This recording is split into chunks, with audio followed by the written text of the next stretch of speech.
understanding, but where we lack is when it comes to the practice. So in our academia, in institutions, wherever psychology, sports sciences, or for that matter, physical education is being taught, we still have our context of theory. Building, theory following, but when it comes to take those theories to the practical front, eventually we certainly lack a lot of skills. And that's a question. That's a question that, okay, so if we have the information or the resources with us, then how do we build the knowledge? How do we build the resources? How do we provide that practical exposure to an athlete, which according to us over a period of time, we say that the international athletes already have or they don't have. So there are multiple contexts related to it. So there are different people are working in this area. Some people are working on the research orientation. Some people are working on probably the personality. Some people are working on business in sports. Some people are working on psychological front. So there are different areas, but eventually there is a one whole centered question to this is that if we are planning to build up the sports knowledge and understanding, how do we give it a practical picture? And that again, my question also, like there are so many people also who are in the, yes? थोड़ा सा आपके connection में कुछ problem आ रहा है, voice is not clear, so can you a little bit shift somewhere where you have better connectivity? This is the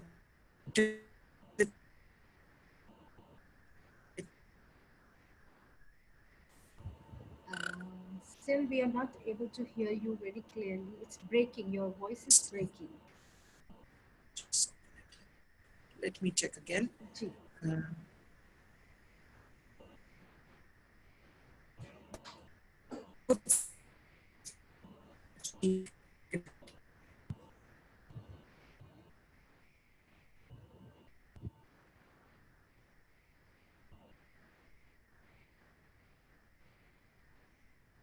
Yes, Ramesh Chandra ji, Anju Luthra ma'am, she's checking her connectivity. A little problem.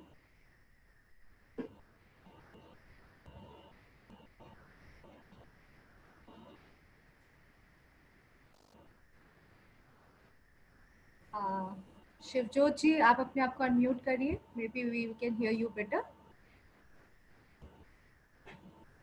Yeah, unmute करिए. Yes, I'm unmuted. All right. Yeah. We can hear you now. Yeah. Okay. Go ahead. So I'll just put myself off the video, probably to just reduce the bandwidth.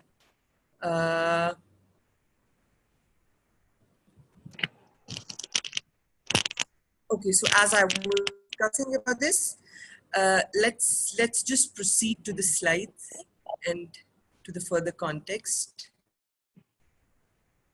Okay, moving ahead.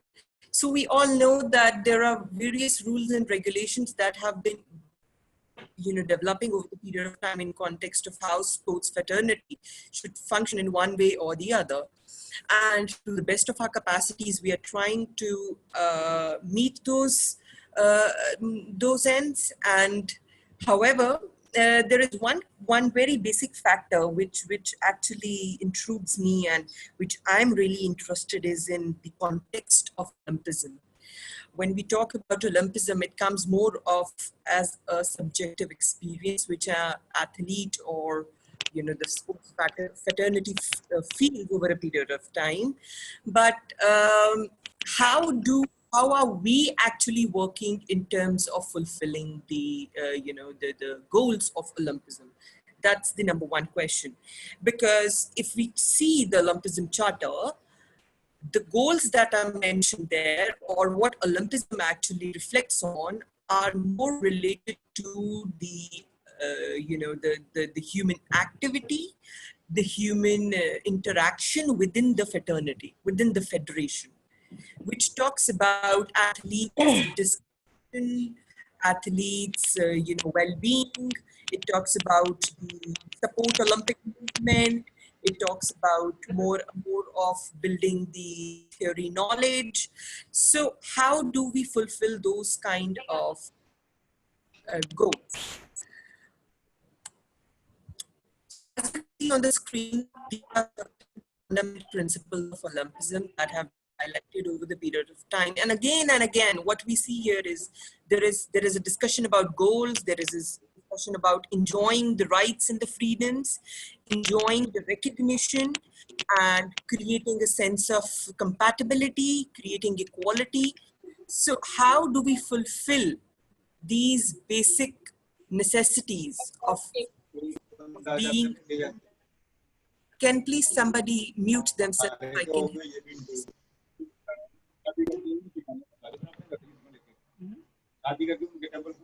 Kindly check your mic, please. Participants, kindly check your mic.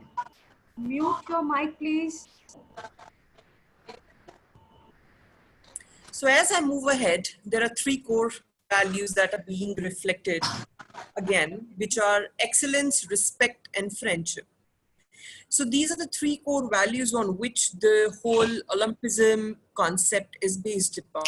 When we say excellence, is it only about the performance excellence or an athlete's personal and professional excellence? If it's about respect, then what are we talking about or what are we discussing about in context of building the respect of an athlete and in fact people who are associated to athlete, and then comes the context of friendship. So these are certain very subtle values which we need to look at, because even though we, as on the materialistic front, the federations, though our system is growing, but who will take care of the value systems that are embedded, that are very core part of a sporting system? Ma'am, I can still hear the voice. Can please mute yourself. Dr. Aditya, please mute Shalini Yede. Shalini ji, please mute your mic. Yeah, thank you. Thank you so much. So the question comes here that how are we promoting the ideology of Olympism? Athlete-oriented or institution-oriented? Is there a balance? So I previously conducted the same, the presentation, and I raised the same questions, and I really got very interesting facts to know that, we cannot be one-sided. We cannot be completely athlete-oriented or institution-oriented. There has to be balance. So if it is about the balance, how are we creating it? What are the practices that we are adapting within our system to create this balance? Is it through education, or is it through field work? Or is it through research? How are we building that kind of environment, which is famously said in the news reports also, the sporting environment? How are we creating that? So that's the one side of the whole story. But how institution define this whole concept of Olympism? Let's have a look on that. So sports is an arena of pattern and social structures and institutional relationship. Of course, we all are familiar with it. And when we talk sports, we say that it's the microcosm of the whole society. It is a society in itself. So according to my perspective, generally, if we go on to the very, very basic level of how a sports function, common man only understand two concepts of sports. Rather, I won't even say sports, of games. One is play and one is sports. Play is something that we in our everyday life, that every child does, and then comes the sport. Sport, which is more professional in nature, more focused in approach, and is more goal oriented. So what exactly happens when the play becomes institutionalized? It becomes a sport. It becomes a profession. So the whole question here is that how are we building up this profession? What are the value systems that we are attaching to this profession? What are certain principles that are must for this profession? Because once we have these kind of benchmarks, then sports as a part of a society would be easily accepted, or it'll become a profession to be accepted. So how are we creating that sporting environment? That's something to reflect in Indian context. And we all are well learned. We have read so many theories, time.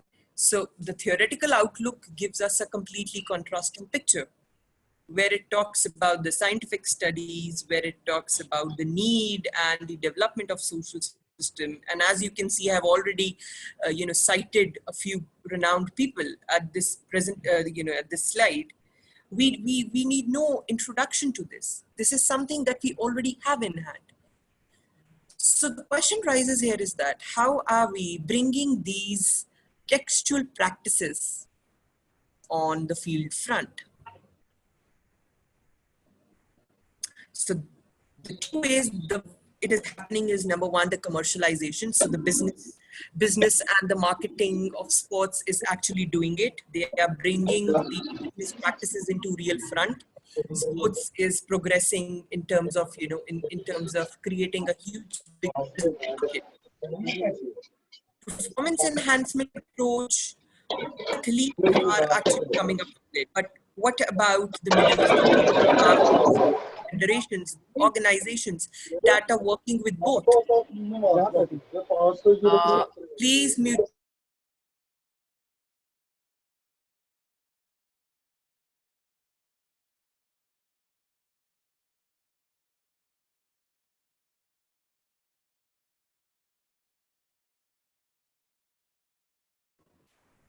Okay, this is a very, very old model, which sorry to say, but I'm removing all the ones who are not muting their mic. I'm so sorry. Thank you, Shivjot. Please go ahead. So as we are looking at this model, this is something very, the 90s model, and it's again westernized model, but it talks a lot about the psychological development of an athlete over a period of time, which is very, very common to any athlete, no matter of which country they belong to, right? So this is one of the example of the model that my research is also based upon.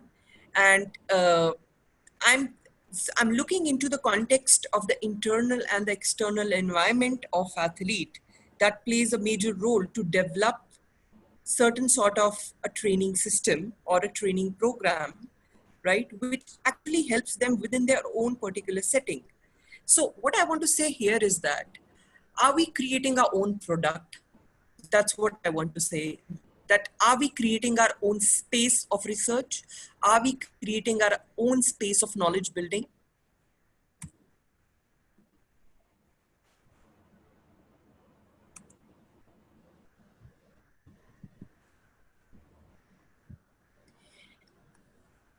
So in all this, we have to remember is that athlete is the recipient and athlete is the major victim. So how do we make our athletes responsible and the most resilient one within our own system? Because most of the time, if you have heard the interviews, athletes, rather than talking about their performance and about the sport, they talk about the external factors of what kind of a treatment they are getting, what kind of the resources they are not getting, what kind of a problems are they facing. And even till today, these are the common things that they talk about. So how do we make them self-dependent? How do we teach them to be more responsible about them, no matter what the federation, what the sporting system culture has to do with it? So we as professionals are teaching them to adapt to the sporting situations. But somehow we are lacking to teach them to adapt to the sporting system in which they perform. When I say sporting system, means their overall environment. So if not, what can we do about it? How do we instill these characteristics of responsibilities in athlete, and what measures are need of the hour? What kind of the courses are we floating in universities to teach them, to make them responsible, to make them an open-minded athletes? What are we actually doing for them? So what is exactly missing? Connecting the dots, the holistic approach. just an example, again, I will not speak from anything that I assume to, but I'll speak from the theoretical and the written facts. So there's a research study of 1900s. This is by Terry Olick, very famous sports psychologist. He visited India in 2015. I met him that time. His one paper talks about how to interlink, how to bring the mental links for the excellence. How do you build up an athlete over a period of time so they excel in whatever sport they do, in no matter what kind of a conditions they are. So there he specifically spoke about this holistic approach, in which he didn't say that athletes is whole soul, the recipient, or the one who should get all the benefit. He has also spoken about the benefit that coaches must get, the help, the assistance the coaches and the federation must get. So how do we create that sort of environment that is actually very important within the context of sports psychology, at least in India, because we are running and we need to first look at what are our own requirements at the grassroots level. Giving space to subjectivity, a lot has been criticized when it comes to the subjective research studies. When I say subjective, which means qualitative research studies, longitudinal research studies, theoretical research studies. We have been so much intrigued into the quantitative aspect, but I personally believe that both have their own benefits and losses. But research methods about what is the current sporting scenario of our own nation, of our own athletes. So bringing in subjective research approach is very important. Task-oriented, not goal-oriented. Again, we need to become process-oriented, means which involves tasks that are needed to be taken care of, not the performance, not the goal, because goal will eventually fall when the task, the procedure is set properly. So we have to become more task-oriented. Experience-based learning.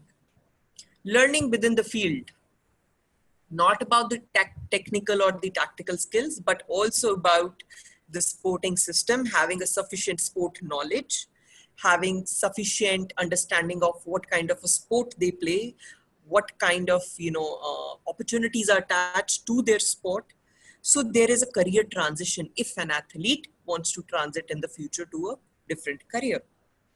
Performance driven, not profit driven. So when I say performance driven, means that we must look at increasing the performance, improving the performance in a consistent manner, not looking at where the profit lies, because profit will only come through the task and the performance driven approach. And getting back to the fundamentals, we started in 1900s, even earlier 1900s, and we left it in between. I think specifically I'm talking about the field of sports psychology. We need to again run back to 1900s and touch on fundamentals, and then derive our approaches, then derives our understanding of what we want to do, specifically in this particular field. One of the very important approach that I came across, it's called as the team and social responsibility model. This is a westernized model, of course, but it gives a lot of hints to how we can currently understand and use its components in our own system. So this is currently my recent research work that I'm reading. I'm learning more about it. And it's a beautiful approach to build up any kind of curriculums of task-oriented programs that we plan for our athletes wish to plan for our athletes over a period of time. And it basically starts from children and adolescents. What does the PSR approach focuses on? Respect for the rights and feeling of others, self-motivation, self-direction, caring, and transfer outside the gym. So these kind of approaches are, of course, very subjective in nature, but through certain form of sporting activities or through certain kind of training practices, we can imbibe these skills in our athletes from the childhood. So basically, to keep it very short, this approach is one of a new building idea that I'm also sharing with all of you. And if you all are interested, you can get in touch with me and we can discuss more in detail about this. So this approach is basically about training athletes to be redefined. It looks at the skill enhancement of athletes, and of course it looks at the pedagogy approach of, you know, the field of sports psychology and the physical education that is very prominent and important to be given from the child to the students. So what I exactly wanted to say in this is that in this presentation is that it's a high time for us to stop by just and think of what are the important practices that our own system needs and that we need to adapt over a period of time. We appreciate the knowledge that we get from westernized culture, but we need to look at how it suits our requirement and the requirement of our own athletes. More than that, I'm really, I look forward to have more and more professionals who come at the same platform and who engage into more of a brainstorming about these particular concepts. So that's all is there for today's presentation. I look forward to hear from you all. My details, contact details are there on the screen. So thank you so much. Thank you, Shivjot. Thank you. And as we are celebrating yoga festival, the yoga is one question is there: is yoga going to be included in Olympics? Shivjot.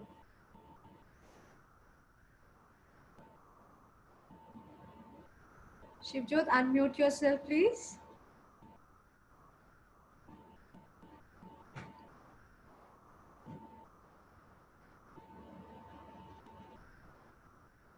Shivjot, please unmute yourself. I was not able to unmute myself. Okay. Yes. Actually, Yes. Jin Yes. लोगों को कहा जा रहा है mute करने के लिए वो म्यूट नहीं हो रहे हैं. हाँ जी. Okay.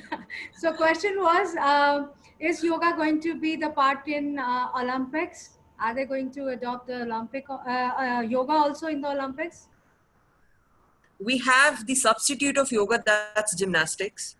Right. I think it would be a great idea if the yoga is considered in the charter of Olympics. Right. Because currently what they are basically focusing on are not the seasonal sports but the longitudinal sports. So I believe if our experts within the field of yoga and these practices are looking forward to propose this to IOC in some form, that where yoga is taken up as an Olympic sport, I think it's a brilliant idea. However, to my best of knowledge, what I know is that they consider gymnastics as the modern yoga or the replacement of the yoga practices. So Ayush Mantralaya and our government is pursuing to be yoga as an another game to be included in Olympics. They are trying their level best. Yeah. And one more question from Dr. Anju Luthra, that how to boost, control the temperament, and how to boost it also. How to boost match temperament. That's the question exactly. Match temperament. Yeah. Ma'am, temperament is a very dicey term. Temperament scares when you hear it. It's like, okay, this is what. So see, it's eventually about not the temperaments, but it's about the situational approach. We have to, in short, if I tell you this, because it's a vast, broad field to be discussed about. But when we talk about the emotional regulation within the sporting field, specifically during or after the match, it is generally a longitudinal process that has to be taken care of, involving certain form of exercises that an athletes enjoy. Number one, when I say that an athlete enjoy, means that an athlete is capable of practicing over a period of time. and not including the generic or the generalized exercise that we always tell athletes to do. Okay, you get into probably deep breathing, you get into meditation, maybe they don't see the effectivity of that. Right. So we have to first engage into understanding what they are happy to engage in order to, you know, shoot off their morale. So everybody has a different temperament in that way. Some people say that, okay, by listening to music, I can handle it. Some people say that, no, I need a good nap of half an hour before I go on to the match. Some people say I need to watch a movie. So as a coach or as a, you know, professional, we think that these are the lame excuses. This is not the way to perform. But somehow these are some of the general ways athletes prefer to perform. They want to keep it natural. So when it comes to the temperamental factor, it is best to discuss with this child first, that what are you looking forward for? What would you like to engage in order to control yourself? And what do you think, how it helps? What helps you the best? So you have to throw the ball in their court and understand what they want to say. And then accordingly channelize their energy. Because temperament is something that even after guiding, you cannot control directly. It's within the individual. It's such a cognitive function. Yeah. Right. Thank you so Thank much you. Thank about you, ma'am. enlightening us for about the sports psychology, about the aspects, about the Olympics. Thank you, Thank and you, Dr. we will bid goodbye to you. All the best for your Thank today's you. assignments. Thank you. Thank you. Now I would like to welcome our second speaker, Dr. Somveer Arya from Atlanta, USA. And he is with us in this odd hours as I always inform you all, our speakers and our participants are joining us from different time zones across the borders. And right now it's night, almost going to be midnight in Atlanta. So thank you, Dr. Somveer Arya, for accepting our invitation as well as sparing your so precious time at this wee hour. Dr. Arya, can yeah.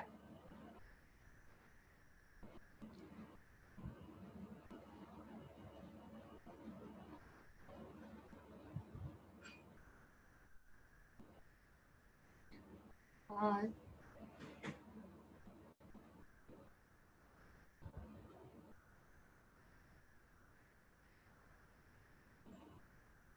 Shivjoti, can you stop sharing your screen? Shivjoti?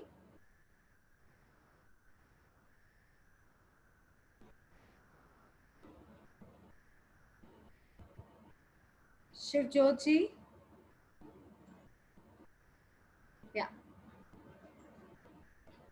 And Dr. Somveer Arya, can we have you with us? Dr. Somveer Arya? Yeah, unmute yourself, Dr. Arya. Can you unmute yourself? Okay, just a minute.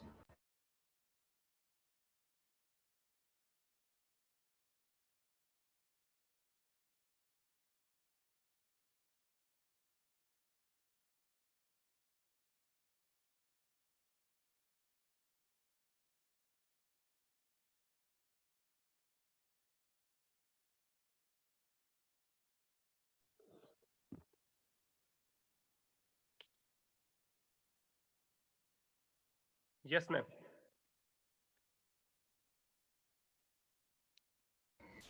Namaskar from India. Thank you so much for being with us.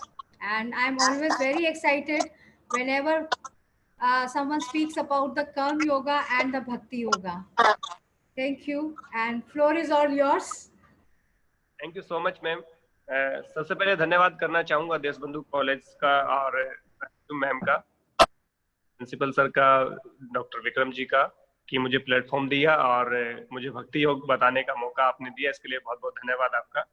और मैं बड़ा excited रहता हूँ पढ़ाने के लिए, क्योंकि by nature मैं एक टीचर हूँ, तो मुझे दिन और रात का फर्क महसूस नहीं होता.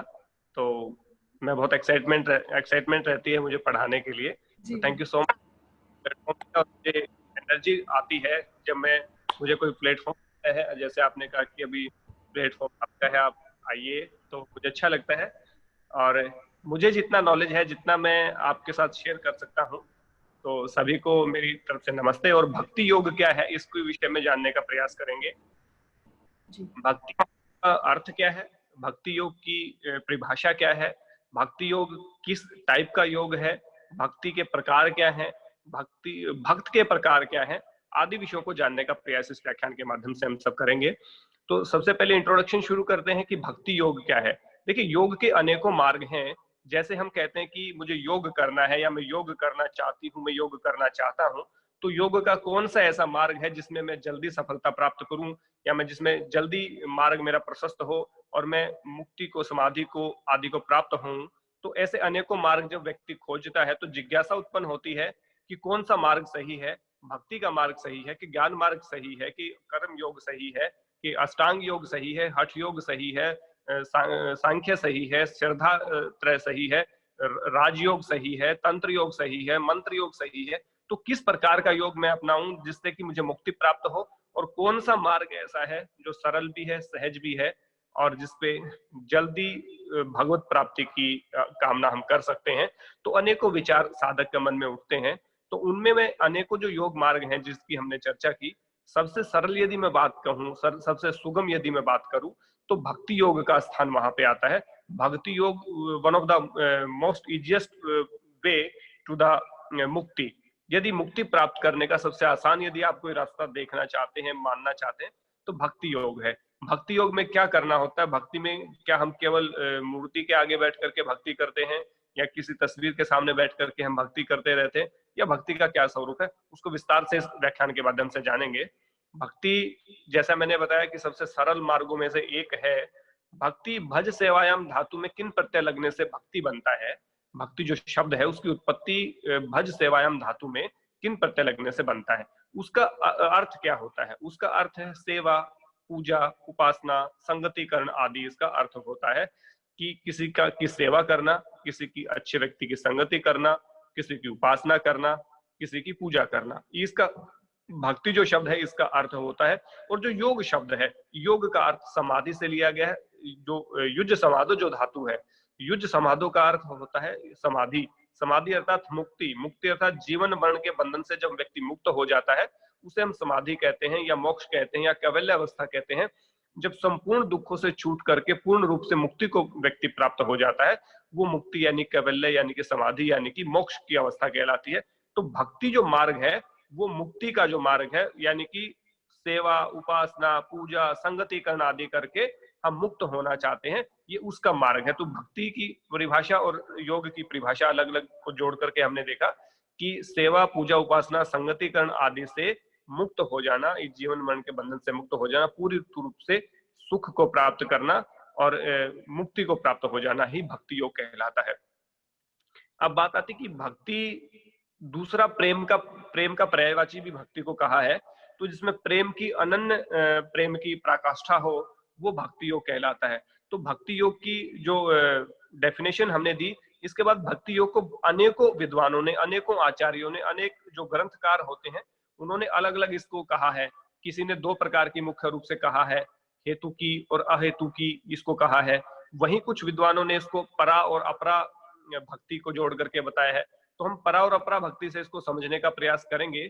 जिस प्रकार से वैराग्य के दो स्वरूप कहे हैं, अपर वैराग्य और पर वैराग्य, ठीक उसी प्रकार से अपरा भक्ति और परा भक्ति दो प्रकार की भक्ति मुख्य रूप से कही है। तो पहले हम अपरा भक्ति की बात करते हैं। जो पहला जो भाग है, अपरा भक्ति में दो प्रकार मुख्य रूप से आते हैं, नवधा भक्ति और रागात्मक भक्ति।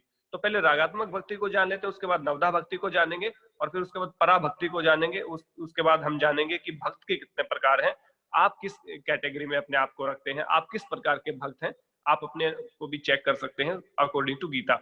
तो रागात्मक भक्ति का अर्थ है जब व्यक्ति भक्ति में इतना लीन हो जाता है कि उसे जल में, थल में, स्थल में, वायु में, आकाश में, हर वस्तु में परमात्मा दिखता है, या परमात्मा को ही खोजता रहता है, या परमात्मा की उसमें उसको एक आकृति, एक छवि उसको नजर आती है, वो कहलाती रागात्मक भक्ति।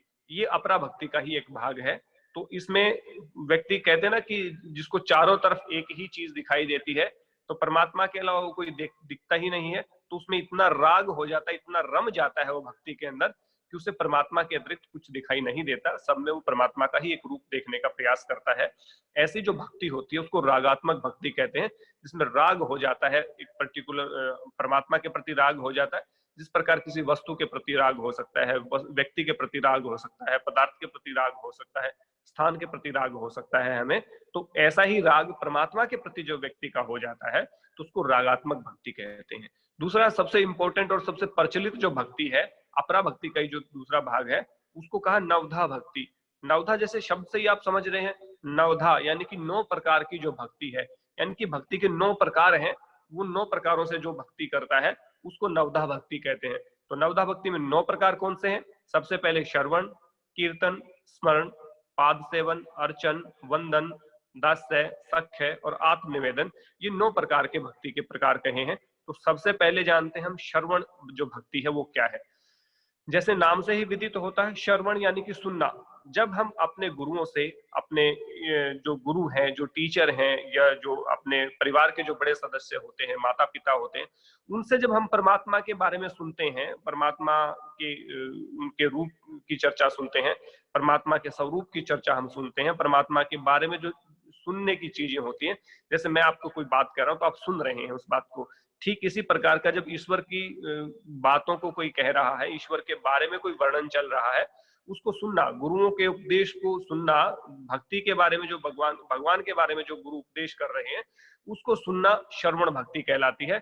यानी कि परमात्मा की स्वरूप की व्याख्या सुनना, परमात्मा की स्तुति सुनना, परमात्मा की उपासना सुनना, परमात्मा के विषय में जितनी भी जानकारियां होती हैं वो हमें सुनकर के जो ग्रहण होती हैं, जो गुरुओं से उपदेश हम लेते हैं, उसको श्रवण भक्ति कहलाता है। तो सबसे पहले हमें सुनने की जो भाव है वो आना चाहिए, लिसनर हमें होना चाहिए। तो आप लिसनर हैं कि नहीं है, आपको देखना चाहिए। जब भक्ति के बारे में कहा है, भगवान के बारे में जो कुछ बातें होती हैं, तो क्या आप में ऐसा पेशेंस है कि आप उसको सुन पा रहे हैं, या आप उसमें सुन नहीं पा रहे हैं, या अरुचि आप में है? यदि तो आप रुचि लेकर के किसी भगवान की भक्ति के बारे में सुन रहे हैं, तो आप श्रवण भक्ति को पूरी तरह से ईमानदारी से उसको यूज कर रहे हैं। दूसरा हम बात करें कीर्तन।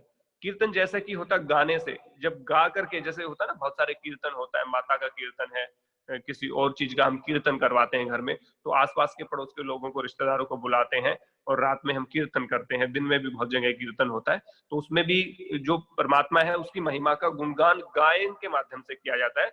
जब कोई व्यक्ति गायन के माध्यम से, कीर्तन का अर्थ गा करके, जैसे कोई गीत हम गा रहे हैं, तो जो कीर्तन होता है उस कीर्तन से के माध्यम से, कीर्तन को आप दूसरी तरह से हम देख सकते हैं कि जो कीर्तन मुख्य रूप से रातों में जो कीर्तन होता है, जिसमें माता की चौकी और कुछ बहुत सारे आजकल अनेकों प्रकार से कीर्तन किया जाता है, तो भगवान की स्तुति को गा करके प्रस्तुत करना वो हमारा कीर्तन कहलाता है। उसके बाद आता है स्मरण आता है। जो स्मरण है यानी कि उसका चिंतन करना, स्मरण का अर्थ होता है चिंतन करना।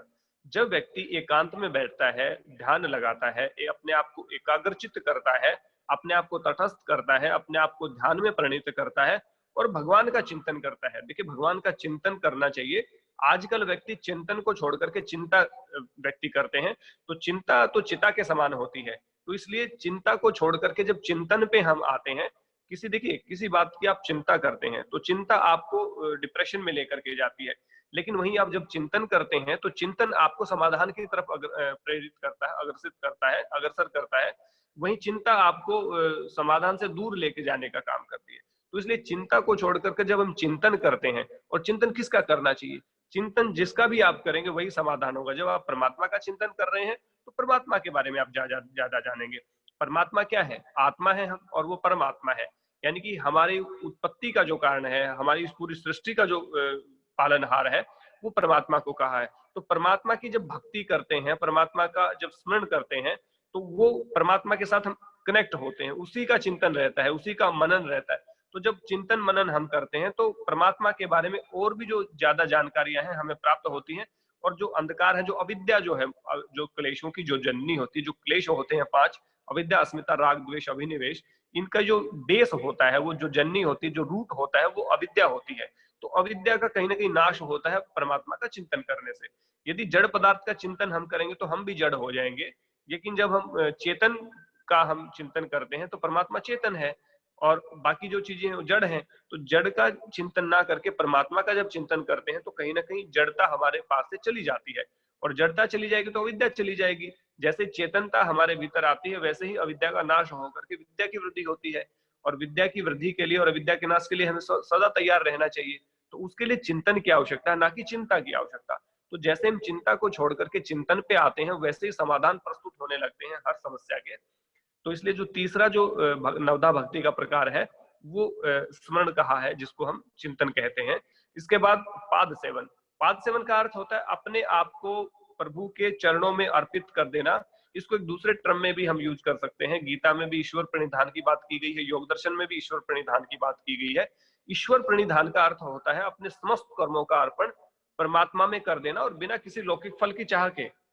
माने मुझे कोई फल नहीं चाहिए, कि जितने भी मैं कर्म कर रहा हूं, अच्छे कर्म हो सकते हैं, बुरे कर्म हो सकते हैं। 4 प्रकार के कर्म मुख्य रूप से कहे हैं, कृष्ण कर्म, शुक्ल कर्म, शुक्ल कृष्ण कर्म और अशुक्ल अकृष्ण कर्म।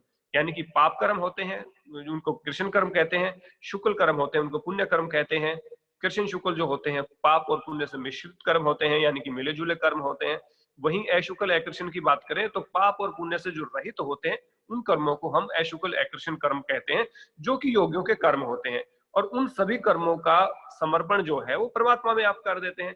जब सरेंडर टू गॉड हम कर देते हैं, यानी कि परमात्मा में समर्पण कर दिया, तो उसको पाद सेवन से हम जोड़ करके देख सकते हैं। इसका अर्थ ये बिल्कुल नहीं है कि हम चरणों की पूजा हम करने लगे, या इसमें चरण का कहीं वो नहीं है।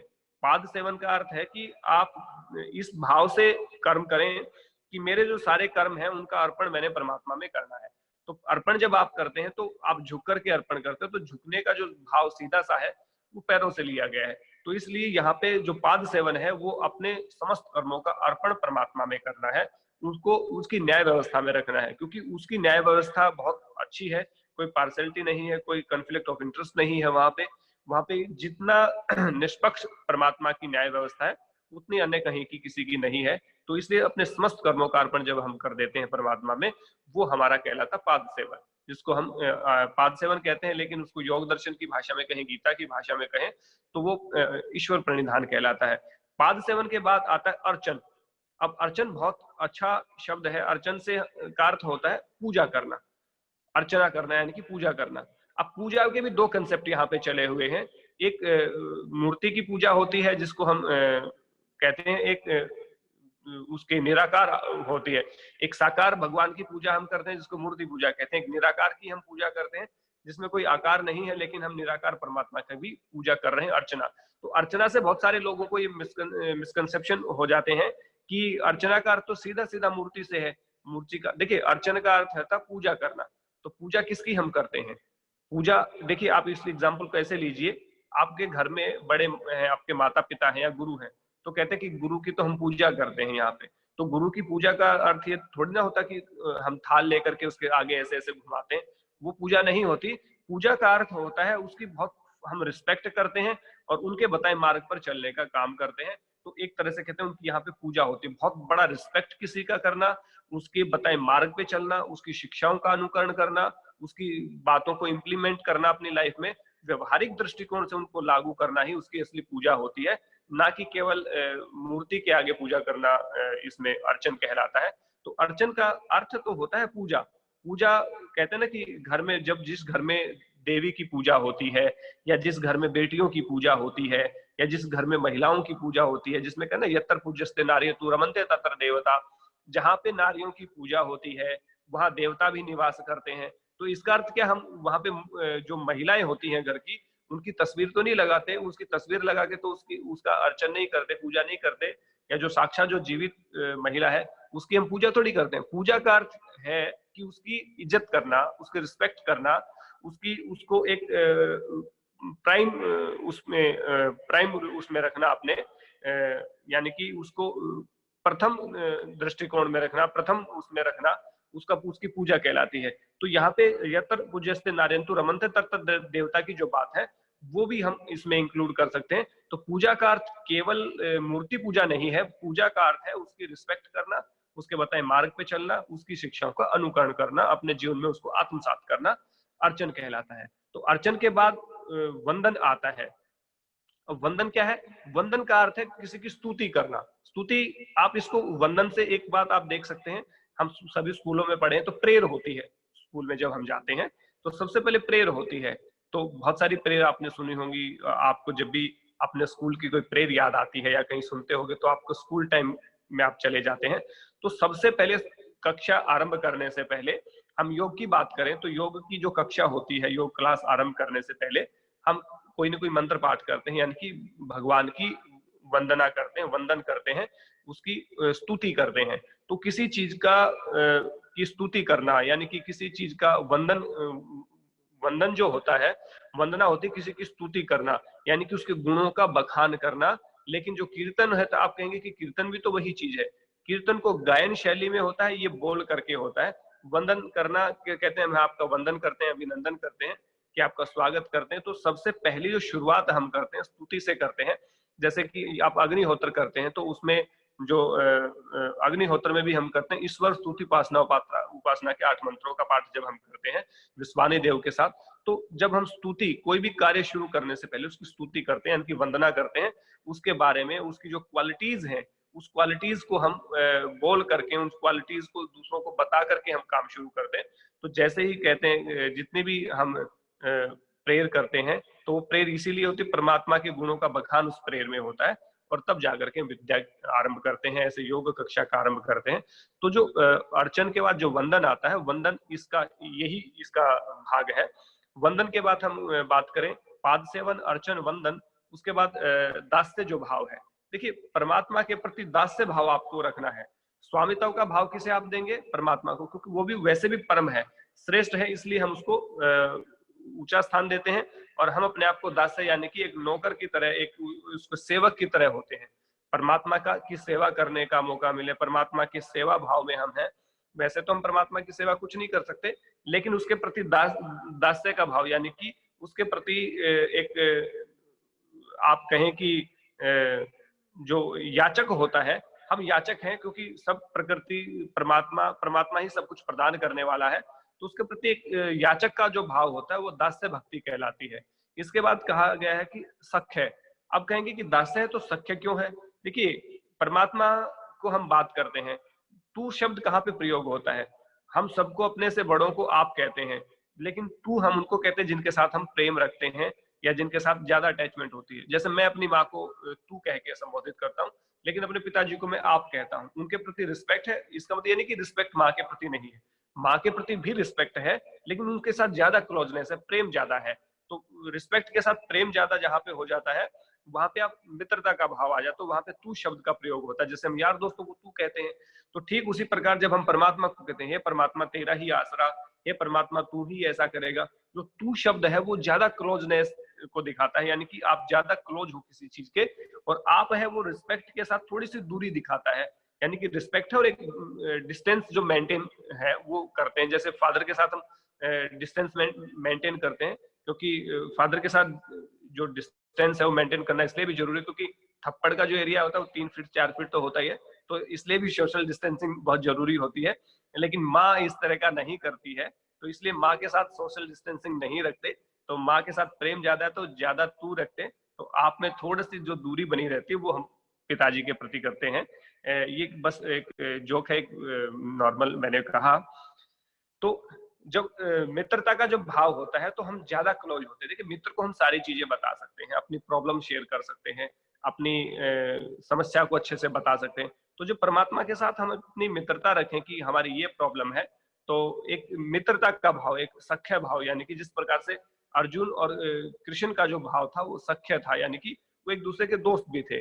तो जब उसको पता चला कि ये तो भगवान श्री कृष्ण है, तो वो माफी मांगते हैं कि मैंने आपको अनजाने में, पता नहीं है यादव, है कृष्ण, है गोपाल, पता नहीं क्या क्या मैंने आपको कह दिया, हे कृष्ण मैंने आपको कह दिया, तो मुझे इस तरह से आपको संबोधन नहीं करना चाहिए था। लेकिन वैसे ही जब कहते हैं कि नहीं, तुम मेरे मित्र तो हो ही, तुम मेरे सखा तो हो, तो इसलिए ऐसा कोई नहीं है, और मित्र कहना, सखा कहना परमात्मा को कोई बुरी बात नहीं है। तो इसलिए जो सख्य जो भाव है वो भी आपका होना चाहिए। नवधा भक्ति का जो 8वां अंग है। और 9वां जो अंग है आत्मनिवेदन। आत्मनिवेदन का अर्थ है कि हम निवेदन करता है, यानी कि परमात्मा ही श्रेष्ठ है, उसका निवेदन हमें करना है, उसके प्रति कृतज्ञता हमें प्रकट करनी है। तो हम एक निवेदक के रूप में हैं, याचक जो मैंने बताया वो हम हैं। तो आत्मनिवेदन है कि परमात्मा ही सर्वश्रेष्ठ है और उसको ही प्राप्त करना हमारा अंतिम उद्देश्य है। तो इस प्रकार से जो आत्मनिवेदन है ये नवधा भक्ति के प्रकार का है। तो सबसे पहले भक्ति का स्वरूप जाना, क्या उसका अर्थ है, क्या उसकी परिभाषा है। उसके बाद अपरा और परा भक्ति को हमने जाना। उसमें अपरा भक्ति को हम जान रहे थे, इसमें रागात्मक भक्ति और नवधा भक्ति को हमने जाना। अब हम बात करते हैं जो परा जो भक्ति है, जो सबसे श्रेष्ठ भक्ति कही है, उसको कहते हैं परा भक्ति। जिस प्रकार से अपर वैराग्य पहला वैराग्य होता है और पर वैराग्य श्रेष्ठ वैराग्य होता है, यानी कि सबसे ऊंचा। तो जो परा भक्ति है वो श्रेष्ठ भक्ति होती है। उसमें क्या होता है, उसमें परमात्मा के प्रति किसी प्रकार का भाव आता ही नहीं है। वो पूरी तरह से परमात्मा में लीन होते हैं। उनकी जो साधना होती है उच्च कोटि की साधना होती है, वर्षों की साधना होती है या कई जन्मों की साधना जो होती है, उसमें वो परमात्मा और उनका एकीकरण हो जाता है एक प्रकार से। तो परमात्मा और आत्मा का जब एकीकरण हो जाता है उसको पराभक्ति हम कहते हैं, जिसको श्रेष्ठ भक्ति भी कहा है। तो वो जिस प्रकार से नारद की आप बात करेंगे, सांडिल्य की बात करेंगे, तो सांडिल्य सूत्र की बात करेंगे, वो कौन सी भक्ति है, पराभक्ति। जब आप उसकी नारद की बात आप करेंगे, नारद भक्ति सूत्र आप पढ़ेंगे, तो उसमें जो भक्ति का जो प्रकार बताया वो श्रेष्ठ भक्ति पराभक्ति को ही बताया, जिसमें केवल आत्मा और परमात्मा एक दूसरे के प्रति ही लीन रहते हैं, दूसरे किसी का भाव नहीं आता आत्मा में, केवल परमात्मा का ही भाव आता है, उसको हम पराभक्ति कहते हैं। अब ये भक्ति हो गया, भक्ति योग हमने पढ़ा। इसके बाद बात करेंगे कि भक्त के प्रकार क्या है। अब भक्ति कौन करेगा, भक्ति तो करेगा। अब भक्त कौन है, हम सब लोग भक्त हैं। अब सब लोग अपने आप को भक्त बताते हैं। तो अब आप चेक करिएगा, 4 प्रकार के भक्त गीता में कहे गए हैं भगवान श्री कृष्ण द्वारा। आप किस भक्त की कैटेगरी में आते हैं। तो सबसे पहले कहा अर्थार्थी, फिर आर्थ, फिर जिज्ञासु और फिर ज्ञानी। 4 प्रकार के भक्तों की बात की गई। तो सबसे पहले अर्थार्थी की बात करते हैं भगवान श्री कृष्ण कि जो भक्त अर्थार्थी होते हैं वो कौन से होते हैं। अर्थार्थी वो होते हैं जिनको धन चाहिए, जिनको दौलत चाहिए, जिनको वैभव चाहिए, जिनको प्रसिद्धि चाहिए, जिनको पुत्र चाहिए, जिनको पत्नी चाहिए, किसी को अच्छा पति चाहिए। जो हम अर्थ की प्राप्ति जो हम चाहते हैं, मुझे धन चाहिए, दौलत चाहिए, रूप चाहिए, रंग चाहिए, मुझे सत्ता चाहिए, मुझे पुत्र की प्राप्ति चाहिए, मुझे अच्छी पत्नी की प्राप्ति चाहिए, मुझे अच्छे पति की प्राप्ति चाहिए, मेरा मान सम्मान हो, मुझे कीर्ति चाहिए, मुझे यश चाहिए। इस प्रकार की जो कामना होती है वो हमारी कहलाती अर्थार्थी। यानी कि जो इस प्रकार का जो भाव रख करके परमात्मा से निवेदन करते हैं कि हे परमात्मा मुझे अच्छा पति देना, हे परमात्मा मुझे अच्छी पत्नी देना, हे परमात्मा मुझे अच्छे पुत्र की प्राप्ति देना, मुझे पुत्री की प्राप्ति नहीं चाहिए, मतलब पुत्री नहीं चाहिए, पुत्र सबको चाहिए, लेकिन आगे चल के बहू भी सभी को चाहिए होती है, वो अलग कॉन्ट्राइंडिकेशन है। तो दूसरी बात हम कहते हैं कि मुझे धन चाहिए, मुझे मान सम्मान चाहिए, हे परमात्मा मेरी कीर्ति, मेरे यश को बढ़ाइए, हे परमात्मा सब लोग मेरा रिस्पेक्ट करें। इस प्रकार के जो अर्थ की जो प्राप्ति चाहते हैं व्यक्ति, वैसे जब हम याचना करते हैं, वैसे यदि याचक हम बने हुए हैं, तो निश्चित रूप से हम अर्थार्थी जो भक्त हैं वो है। ये सबसे पहले प्रकार के भक्त कहे हैं। दूसरे प्रकार के भक्त हैं आर्त। आर्त होता है जो विपत्ति में परमात्मा को याद करते हैं। बीमारी हो गई, हे परमात्मा मुझे ठीक करना, कोई संकट आ गया, हे परमात्मा मुझे संकट से निकालिए, कोई दुर्घटना हो गई, हे परमात्मा इस दुर्घटना से मुझे बचाइए, या मुझे कोई आघात हो गया, कोई फैमिली में कोई दुर्घटना होगी कि मुझे संकट से उबारिए। तो जब भी विपत्ति पड़ती है, चोर आ गए, डाकू आ गए, कोई बीमारी आ गई, जैसे कोविड-19 आ रखा है, तो उसमें हम परमात्मा से प्रार्थना करते हैं, परमात्मा मुझे कोविड-19 से बचाइए, मुझे कहीं इन्फेक्शन ना हो जाए, मुझे ये ना हो जाए। तो जो भी विपत्ति आती है, व्यापार में घाटा आ गया, तो उससे बचाने के लिए आप याचना करते हैं। तो इस प्रकार जब भी विपत्ति, कष्ट, पीड़ा और अभाव, इन चीजों में जब परमात्मा की आप उपासना करते हैं तो आप आर्त भक्त कहलाते हैं, यानी कि आप संकट और विपत्ति के समय परमात्मा को याद कर रहे हैं। तीसरे जो प्रकार के भक्त हैं वो कहलाते हैं जिज्ञासु। जिज्ञासु भक्त वो होते हैं जिनको जानने की इच्छा होती है कि परमात्मा क्या है, परमात्मा का स्वरूप क्या है, वास्तविक स्वरूप क्या है परमात्मा का, भक्ति क्या है, भक्ति योग क्या है, भक्त क्या है। इस प्रकार के जब भाव, यानी कि बहुत सारे क्वेश्चन जब आपके भीतर होते हैं परमात्मा को लेकर के, भक्ति को लेकर के, मंदिर को लेकर के, पूजा को लेकर के, पाठ को लेकर के, दान को लेकर के, इस प्रकार के अनेकों भाव जब आपके भीतर पैदा होते हैं और उन भावों को जानने की उत्कंठा आपके भीतर होती है, जिज्ञासा उत्पन्न होती है, वो जो भक्त होते हैं कुछ जानने की कोशिश करते हैं, प्रयास करते हैं, और तब जब परमात्मा की शरण में जो लोग जाते हैं उनको जिज्ञासु भक्त कहा गया है, जो तीसरे प्रकार के भक्त हैं। अब हम चौथे प्रकार की भक्त की बात करेंगे, तो जो ज्ञानी जो भक्त होते हैं उनको कहा है चौथे प्रकार में ज्ञानी भक्त होते हैं, यानी कि जिनको ना धन वैभव चाहिए है, ना पुत्र पत्नी की प्राप्ति चाहिए है, ना जिनको विपत्ति में परमात्मा को याद करना है, ना कुछ जिज्ञासा शेष बची है। सब चीजों को जो जान चुके हैं, परमात्मा के साथ जिनका एकीकरण हो चुका है और परमात्मा के ठीक ठीक स्वरूप को जान करके उसको ठीक ठीक स्वरूप को मानने भी लगे हैं।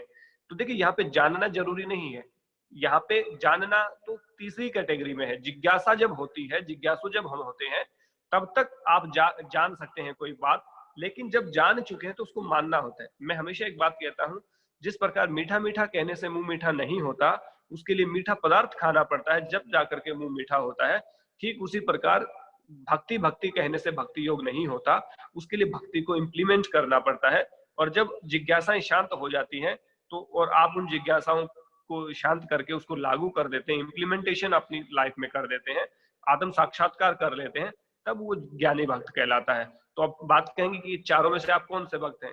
क्या आप धन वैभव की प्राप्ति चाहते हैं, या केवल विपत्ति के समय परमात्मा को याद करते हैं, या जानने का भाव आपके भीतर है, या परमात्मा को जान करके केवल आप ज्ञानी भक्त यानी कि एकीकरण परमात्मा के साथ कर चुके हैं? ये आपने देखना है। जब गीता में ही बात करते हैं तो कौन सा भक्त सबसे प्रिय होता है? तो निश्चित रूप से जो ज्ञानी जो भक्त होता है वो परमात्मा को सबसे प्रिय होता है। तो भक्ति एक ऐसा मार्ग है जिसमें जब समस्त कर्मों का अर्पण हम परमात्मा के प्रति कर देते हैं तो परमात्मा निश्चित रूप से हमें इस भाव सागर से पार उतार देता है, हमें सब दुखों से तर जाते हैं, और जो मुक्ति का जो मार्ग है वो हमें प्राप्त हो जाता है। निश्चित रूप से इस प्रकार प्राप्त होगा। तो जो भक्ति योग को जाना है, तो भक्ति को केवल जानना ही नहीं है, बल्कि भक्तियों के जो मिसकंसेप्शंस हैं, जितनी भी मिथ्या धारणाएं इस विषय में बनी हुई हैं, उनका त्याग करते हुए और जो सच्ची जो भावनाएं हैं, सच्चा जो मार्ग है, उसको मान करके विद्या से जो ओतप्रोत जो मार्ग है उसको मानना है, और जो अविद्या से ग्रसित जो योग भक्ति मार्ग है उसको त्याग देना है, जिसमें आडंबर है, पाखंड है, झूठ है, व्यभिचार है, जिसमें दिखावा है, आडंबर है, इस प्रकार के जो भाव चले हुए उनको त्याग करके रियल जो भक्ति है, वास्तविक जो भक्ति है, वो करके हमें परमात्मा को प्राप्त करना, भगवत प्राप्ति के लिए प्रयास करना है। तो आज का यही विषय था और ये व्याख्यान यहीं तक था। जो भी भक्ति के बारे में आपके क्वेश्चन है, सवाल है, आपकी जिज्ञासाएं हैं, आपके जो प्रश्न है, जो आपके अनुभव है, वो आप साझा कर सकते हैं मेरे साथ। आप सबका बहुत बहुत धन्यवाद। नमस्ते। Thank you, Dr. Somveer Arya, for such an enlightening lecture, because सभी लोग कहते हैं कि हम भगवान को मानते हैं या हम भक्ति करते हैं, रोज सुबह पूजा करते हैं, लंबा टीका भी लगाते हैं, लेकिन जब कर्म पे आते हैं तो उसके 10 बजे से 5 बजे तक जो होता है प्रोफेशनल और पर्सनल लाइफ में, वो बहुत ही डिफरेंट होता है। और आपके भक्तों के डिफरेंशिएशन में मेरे ख्याल से आर्क भक्त जो है वो सबसे ज्यादा है। आर्क बिल्कुल है ना, तो हम इसको समझ आर्थ भक्त अभी कोविड-19 ने भी आर्थ भक्तों को बढ़ा दिया है। बिल्कुल। जरा सी समस्या आती है, मैं फिर फिल्मों पे वापस जाना चाहूंगी। 3 इडियट्स में वो दिखाते हैं कि एक स्टूडेंट बड़ा भक्त होता है और अपने नंबरों के लिए बार बार वो प्रसाद भगवान जी को चढ़ाने के लिए बोलता है। एक तरफ हम उन्हीं से सब कुछ मांगते हैं और ये भी मानते हैं कि सब कुछ उनकी देन है, वही दे सकते हैं हमें, और दूसरी तरफ हम उनको चढ़ावा इस शर्त पे चढ़ाते हैं कि आप हमारा ये काम करवा दीजिए तो हम आपको ये चढ़ावा चढ़ाएंगे। तो हम सचमुच ही कॉन्ट्राइंडिकेशंस करते हैं अपने ही विश्वास को और अपनी ही भक्ति को। अब मैं क्वेश्चंस पे चलूंगी। आई एम नॉट श्योर मेरी वॉइस क्लियर है क्या? या सो पहला क्वेश्चन है, क्या भक्ति योग स्टूडेंट्स के लिए होता है? जी बिल्कुल, निश्चित रूप से होता है। भक्ति सबके लिए होता है, और भक्ति कोई एक ये नहीं कि प्राउड के लिए होता है, जिन्होंने जॉब कर ली, सारे काम से निवृत्त हो गए और बुढ़ापे में आके भक्ति करेंगे, ये बिल्कुल गलत मिथ्या धारणा है। यदि आस्तिक नहीं होगा और ईश्वर विश्वासी कोई व्यक्ति नहीं होगा तो पढ़ाई में भी आगे नहीं जा सकता। और नास्तिकता यदि घर कर लेगी तो नकारात्मकता होती है, डिप्रेशन होता है, स्ट्रेस होता है, एंजाइटी होती है। ये उसी का कारण है जब हम परमात्मा के प्रति छोड़ देते हैं। देखिए एक स्टूडेंट की मैं एक छोटी सी लाइफ आपको बताता हूँ। जब एक स्टूडेंट पूरे साल मेहनत करता है और उसके बाद वो सोचता है मैं फर्स्ट डिवीजन 80%, 90% मुझे इतने मार्क्स आने चाहिए, इस प्रकार की उसकी एक्सपेक्टेशन जब हो जाती है, ठीक है, सफलता प्राप्त करने की जो इच्छा होती है वही आपको डिप्रेशन में लेकर के जाती है। लेकिन यदि कोई स्टूडेंट पूरे साल भर मेहनत करे और पूरे घनघोर पुरुषार्थ करने के बाद अपनी परीक्षा को पूरे फुलफिल करने के बाद, जितने भी अपने प्रयास है उनको अच्छे से करने के बाद परीक्षा देता है, उसके बाद जो रिजल्ट आता है उसमें सेटिस्फेक्शन करता है, यानी कि संतोष करता है, वो बच्चा कभी भी डिप्रेशन में नहीं जा सकता, कभी भी एंजाइटी नहीं हो सकती, कभी तनाव हो ही नहीं सकता, और चिंता की तो बात ही छोड़ दीजिए आप।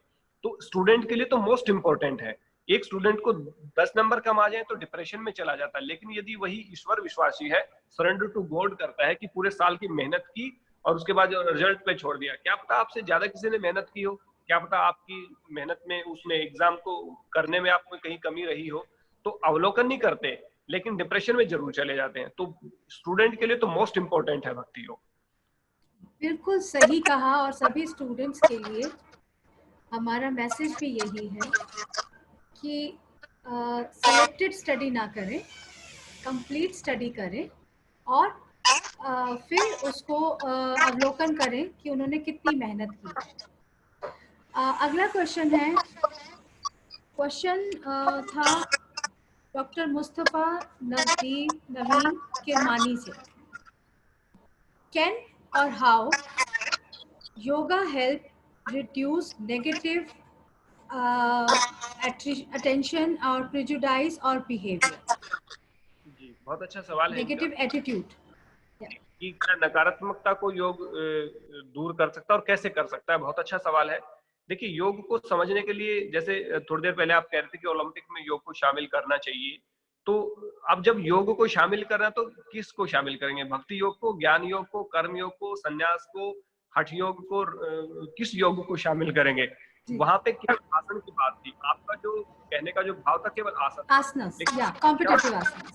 आपने शब्द यूज किया योग, तो योग तो एक व्यापक शब्द है, तो उसमें अलग अलग पार्ट है। यदि फिजिकल बॉडी पे हम जाएं तो आसन बहुत इंपॉर्टेंट है। फिजिकल यानी कि बॉडी की स्टेबिलिटी के लिए, फ्लेक्सिबिलिटी के लिए और रोगों को दूर करने के लिए आसन बहुत इंपॉर्टेंट है। वहीं जब मेंटल लेवल की हम बात करते हैं तो उसके लिए प्राणायाम का कंसेप्ट रखा गया है। जिस प्रकार से इसको दूसरी तरह से समझने का प्रयास करेंगे, 5 प्रकार की हमारी सीट्स होती हैं बॉडी की। सबसे पहले अन्नमय कोश होता है, फिर प्राणमय कोश होता है, फिर मनोमय कोश होता है, फिर विज्ञान में, और फिर आनंदमय कोश होता है। आनंद में आत्मा का सबसे निकटतम कोश है और स्थूल में सबसे दूर का। जैसे शरीर जो दिख रहा है स्थूल है, इसको यदि दुरुस्त करना है तो हम आसन करते हैं। प्राणायाम, प्राण को दुरुस्त करना है तो प्राणायाम करते हैं। तीसरा, प्राणायाम के बाद मनोमय कोश आता है, यानी कि मन की जो बात है वो प्राण के बाद आती है। तो पहले आसन से हमने बॉडी में स्थिरता की, उसके बाद प्राण की स्थिरता के लिए हमने प्राणायाम किया। प्राणायाम जब हम करते हैं, प्राण प्लस आयाम, प्राण यानी जीवनी शक्ति, आयाम यानी कि उसका विस्तारीकरण करना। तो जब प्राण का विस्तार कर देते हैं, उस पर पूरा नियंत्रण कर लेते हैं, तो एक श्लोक आता है हठ योग में, चले वातम चलम चित्तम निश्चले निश्चलम भवेत्। प्राण चलता है तो चित्त चलता है, और जैसे प्राण की गति रोक देते हैं तो मन की गति और चित्त की गति भी अपने आप ही स्वतः ही रुक जाती है। तो जो थॉट प्रोसेस है वो बेलगाम दौड़ता रहता है, भागता रहता है। उसको कंट्रोल करने के लिए हमें क्या करना चाहिए? यदि प्राण को कंट्रोल किया तो मन को कंट्रोल किया। अब जो थॉट प्रोसेस है, thought process topic of the subject of the mind, वो सब मन का विषय है। तो जैसे प्राण को कंट्रोल किया वैसे ही मन कंट्रोल में आ गया। मन कंट्रोल में आते ही थॉट प्रोसेस हमारे कंट्रोल में आ गया। क्या सोचना है, क्या नहीं सोचना, पॉजिटिविटी सोचनी है और चीजों को अच्छे से हमें सोचना है। नेगेटिव जो थॉट्स होते हैं उनको नहीं एक्सेप्ट करना है, पॉजिटिव थॉट्स को ही अट्रैक्ट करना है। ये डिसीजन हमारे थॉट प्रोसेस का होता है। लेकिन थॉट प्रोसेस क्योंकि जो कि सब्जेक्ट ऑफ माइंड है, और जो माइंड है उसको कंट्रोल करता है प्राण। तो प्राण रुकेगा तो मन रुकेगा, मन रुकेगा तो थॉट प्रोसेस के बाद sense organ, hormone, body, mind, soul, ये एक दूसरे के साथ इंटरकनेक्टेड हैं। तो जब प्राणायाम हम करते हैं तो नेगेटिव थॉट को हम रोक सकते हैं, और उसके रोकने का तरीका जो है प्राणायाम है। तो जब बहुत सारे लोग कहते हैं कि मेडिटेशन करना है, जी मेडिटेशन क्लास करा दो, जब तक आप प्राणायाम नहीं करोगे मेडिटेशन लाइफ में नहीं हो सकता, क्योंकि प्राण पे कंट्रोल नहीं तो विचारों पे कैसे कंट्रोल करोगे, विचारों पे कंट्रोल नहीं तो मेडिटेशन नहीं हो सकता, गाइडेड मेडिटेशन भी नहीं कर सकते आप। तो इसलिए प्राणायाम इज द मोस्ट इंपॉर्टेंट। इस प्रकार से आप नेगेटिव थॉट्स को हटा सकते हैं और निश्चित रूप से हटा सकते हैं और अपने आप को इम्प्रूव कर सकते हैं। पूरा थॉट प्रोसेस पे आपका कंट्रोल हो सकता है यदि आप नियमित रूप से प्राणायाम करते हैं तो। जी, नेक्स्ट क्वेश्चन है, भक्ति योग हेल्पफुल है स्पोर्ट्स परफॉर्मेंस एनहांस करने में? बिल्कुल, देखिए स्टूडेंट हो या स्पोर्ट्स पर्सन हो, दोनों ही एक होता है, एक साल भर मेहनत करते हैं किसी भी गेम को इम्प्रूव करने के लिए, किसी भी पार्टिसिपेट करने के लिए किसी भी गेम में। देखिए वहां पे थोड़ा सा तनाव होता है, दो तरह का स्ट्रेस होता है। जो स्ट्रेस होता है यू स्ट्रेस होता है और डिस्ट्रेस होता है। तो जो यू स्ट्रेस होता है वो होता है कि परीक्षा का या फिर आपकी कंपटीशन का जो तैयारी आप कर रहे हैं उसमें थोड़ा सा प्रेशर होता है। उस प्रेशर को रिलीज करने के लिए यदि भक्ति आपका सहारा है, आपने सरेंडर टू गॉड किया है कि मैंने पूरे 4 साल मेहनत की है इस कार्ड के लिए, ओलंपिक के लिए या नेशनल या स्टेट, और मुझे अपना पूरा दमखम दिखाना है, दूसरा क्या परफॉर्म कर रहा है मुझे कोई फर्क नहीं पड़ता। तो जो कहीं ना कहीं जो प्रेशर होता है, जो कंपटीशन का जो प्रेशर होता है, देखिए कंपटीशन नाम ही प्रेशर है, प्रतिस्पर्धा जहां पे आ गया, तो मैं योग को इसलिए भी पक्षधर नहीं हूं कि ओलंपिक में योग शामिल हो, क्योंकि जहां पे प्रतिस्पर्धा है वहां पे तनाव अपने आप आ जाता है। प्रतिस्पर्धा का दूसरा नाम तनाव है। तो योग तो जीवन को जीने की कला है, ना कि खेलने का कोई वो है। तो वैसे तो जिम्नास्टिक है ही, सब चीजें हैं, शरीर को तोड़ना मरोड़ना तो एक पार्ट है। और वहां भी आसन की डेफिनेशन देते हुए कहा स्टेबिलिटी विद हैप्पीनेस। तो बॉडी को स्थिर रखना, सुख पूर्वक रखना ही है, उसको कष्ट देना नहीं है। तो कहीं ना कहीं जो स्पोर्ट्स पर्सन है उसमें जो भक्ति भगवान की जो हम करते हैं, अपने स्पोर्ट्स की जो भक्ति होती है उसमें भी समर्पण होना चाहिए, उसके प्रति भी पूरा डेडिकेशन आपका होना चाहिए। तो परमात्मा के साथ जब आपका कनेक्शन होता है तो कहीं ना कहीं जब प्रतियोगिता में असफलता आपको मिलती है तो उसमें समय डिप्रेशन से बचाने के लिए भक्ति योग ही सबसे उपयुक्त मार्ग है। उसके अलावा कोई मार्ग नहीं है जो आपको स्ट्रेस से बचा सकता है। और दूसरा, जब आप कोई अचीवमेंट हासिल करते हैं, आप प्रतियोगिता में जीत जाते हैं, तो उस समय पे जो एक्सपेक्टेशन बढ़ जाती है, जो लालसा बढ़ जाती है, या जो इतराना शुरू कर देते हैं, जो घमंड और अहंकार जो होता है, उसको भी भक्ति योग से ही दूर किया जा सकता है। Very true. अगला क्वेश्चन है, क्या ज्ञान योग और भक्ति योग एक ही है? जी नहीं, चूंकि नाम से ही विदित होता है, ज्ञान योग और भक्ति योग दोनों अलग अलग हैं। तो ज्ञान योग अलग है जिसमें विवेक, वैराग्य, सत संपत्ति आदि की बात की गई है, उसके दो अलग अलग पार्ट हैं। तो वो भक्ति योग अलग है और ज्ञान योग बिल्कुल अलग है। लास्ट क्वेश्चन आज का, performing prayers with rituals is yoga? हाँ, part of yoga, not yoga but part of yoga. कि जितने प्रकार के रिचुअल्स होते हैं वो अपने अपनी प्रेयर होती हैं, सबके अलग अलग तरीके होते हैं, लेकिन अल्टीमेट जो गोल होता है वो परमात्मा की स्तुति करना ही होता है, उसका वंदन करना होता है।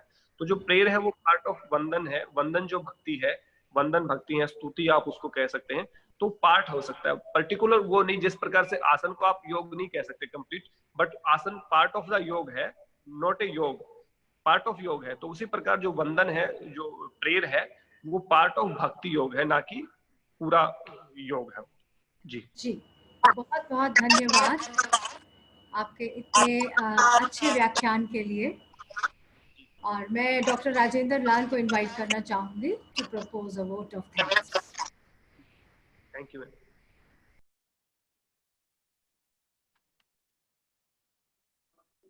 Hello, ma'am.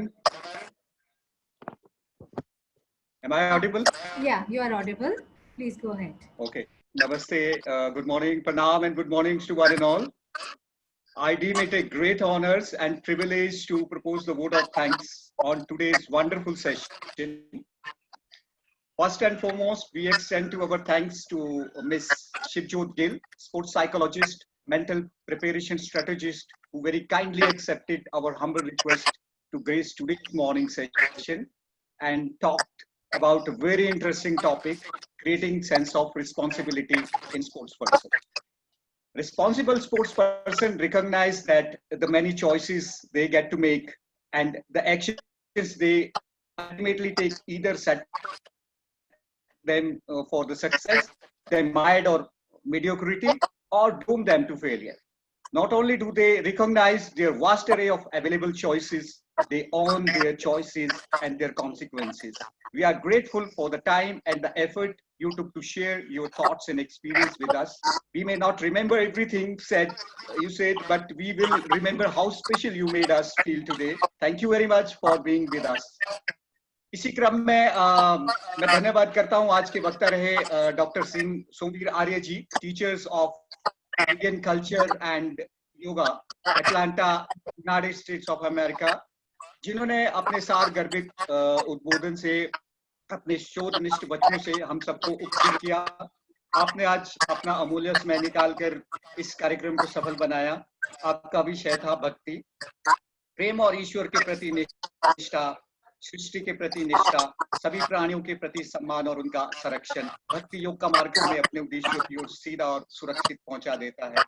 भक्ति योग में ईश्वर किसी भी रूप की आराधना भी सम्मिलित है। ईश्वर सब जगह हमारे भीतर, हमारे चारों तरफ निवास करता है। प्रेम और दैवी अनुकंपा हमारे चारों ओर है और हमारे माध्यम से बहती है, किंतु हम इसके प्रति सचेत नहीं है। जिस क्षण चेतनता यह दैवीय प्रेम अनुभव कर लिया जाता है, उसी क्षण से व्यक्ति किसी अन्य वस्तु की चाहना ही नहीं करता। तब हम ईश्वर प्रेम का सच्चा अर्थ समझ जाते हैं। और आपने भारतीय योग परंपरा को विश्व पटल पर सहज भाव से स्थापित करने का उपक्रम किया है, इसके लिए आपका बहुत बहुत धन्यवाद। बहुत धन्यवाद। My sincere thanks to our worthy principal, Dr. Rajiv Agrawal ji, who has been the pillar of strength and whose advice and compassionate concern for students and staff is remarkable. Thank you, sir, making a presence today, and your presence at this webinar is such a blessing. Our gratitudes and sincere thanks to the respected teachers, yoga gurus, scholars, yoga practitioners, and participants all across the world through Zoom, Facebook Live, Instagram, and Telegram as well. We feel proud and thank you for making us feel happy with your presence to this session. I extend my thanks to Dr. Anjum Padyal, not only moderating for the last 18 days, but all your hard work and dedications, the effort you have put in leading our teams for this 21 days international webinar. For all that, thank you so much. We also extend our thanks to Dr. Aditya Saxena, convener IQAC, Dr. Monica, and Dr. Anjana for always being at the forefront of every activity for this webinar. My sincere thanks to all of you. The silent worker behind the scenes deserve a special thanks. Thanks to the volunteers who have been working so hard for this webinar. Let us be grateful to the people who make us happy. They are the charming gardeners who make our soul blossom. The smallest act of kindness is worth more than the greatest intention. Loka samasta sukhino bhavan. May all worlds become happy. We thank you for being with us this morning. It's been really a very nice, great pleasure. बहुत बहुत धन्यवाद. Namaste. Over to you. Thank you, Dr. Rajendra Lal. You are also one of the hard worker behind the scene with Dr. Brij Mohan and Dr. Raju. So I would like to extend my thanks from my side to all the young colleague of mine who are working day and night behind the scenes. Thank you so much. And I would again like to thank everyone who are associating and participating in this international webinar from any kind of a platform and from across the border.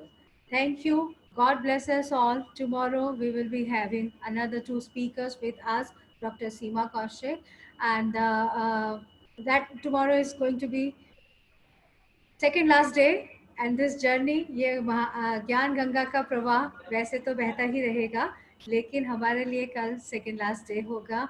All the participants, don't worry about the feedback forms.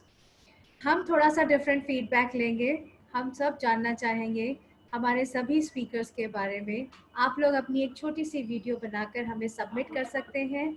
आपके पास जो email आए हुए हैं उसके through उसी पर आप revert कर सकते हैं.